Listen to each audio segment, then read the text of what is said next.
guest today is Abdulrahman, a young American converted to Islam in an early age. Let us hear his story.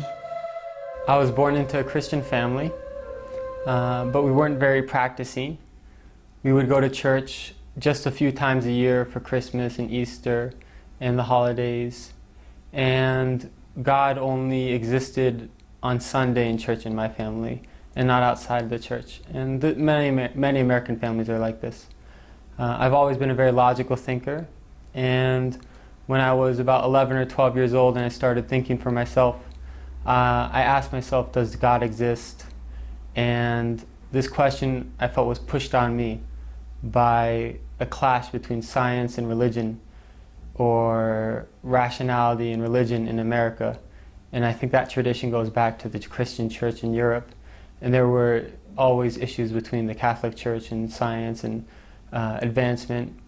And when I compared what I saw in the Bible and what I knew of the Trinity and the other Christian beliefs compared to science and evolution and evidence, I leaned towards the side of science, and I chose not to believe in God. Abdulrahman came to Jordan in a scholarship to study Arabic language with a group of other students. Among them is Jalal, who lives with Abdulrahman in the same apartment. My first exposure to Islam was when my friend in high school became Muslim. And he's also my neighbor, Michael Dan. And when Michael became Muslim, he changed a lot. Before Islam, he was doing a lot of things that were messing his life up, and he was really going down the wrong path. And he became Muslim, and when he was only 15, and he changed, and he left a lot of the things he was doing, he picked up a lot of good habits. And I asked him, what forced you to change? What made you change and become like this? And he explained that he's Muslim now. And at that time, this was before September 11th, people in America really didn't know a lot about Islam, and even today they don't know a lot. And I asked him, what is Islam? Who are Muslims? And he explained to me about Muslims, and I was surprised that Islam is very close to Christianity and Judaism. And it made a lot of sense to me that there's one God and there's prophets and messengers, but none of the prophets have divinity. Rather, they're just sent by God and they're humans like us. And I didn't really want to become Muslim at that time, but it just made sense to me logically. After a while, I read a book called The Autobiography of Malcolm X. And in that book, I really appreciated the image that Malcolm X presented of Muslims, and I wanted to become Muslim after that, because I saw in Islam a solution to racism and a lot of other problems in America. But I didn't believe in God. However, I read a passage where Malcolm X said, if you take one step towards God, he takes two towards you. So I left eating pork, and I left some of the things that are prohibited in Islam with the intention that God guide me. And I learned more and more about Islam, and I was surprised that the more I asked questions, the more answers I found, and the answers always made sense to me. And I read about the miracles of the Quran, scientific miracles of the Quran.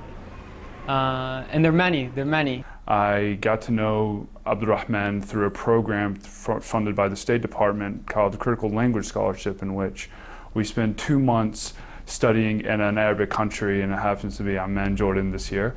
And so this is where I got to know Abdulrahman first. I actually first met him at an orientation that we had in Washington, D.C. Several things that I think are very special about Abdulrahman was that, number one, he converted to Islam, but he converted with a knowledge of Islam. He's not a convert that doesn't know anything about Islam. He's one that's serious about studying Arabic. He recites the Quran on a regular basis.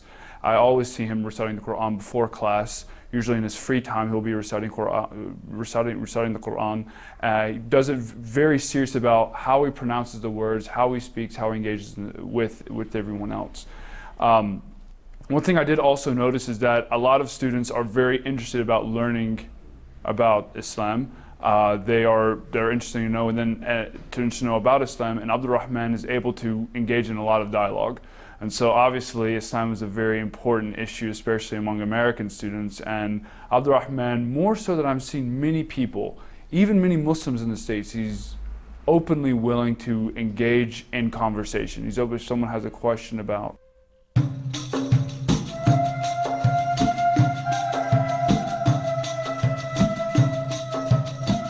We are now with Abdulrahman in Aker Center. where he takes intensive courses in Arabic language.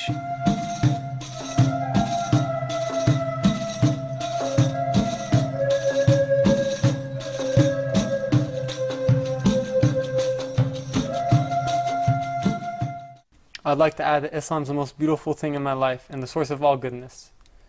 It's a message that every soul finds tranquility with, and a sense of purpose, and fulfillment, and true happiness. And I encourage everyone to take a step towards God, and they'll find that God takes 2 steps towards them. Because this is a light from Allah. And any way you look at the light, it comes out to be true.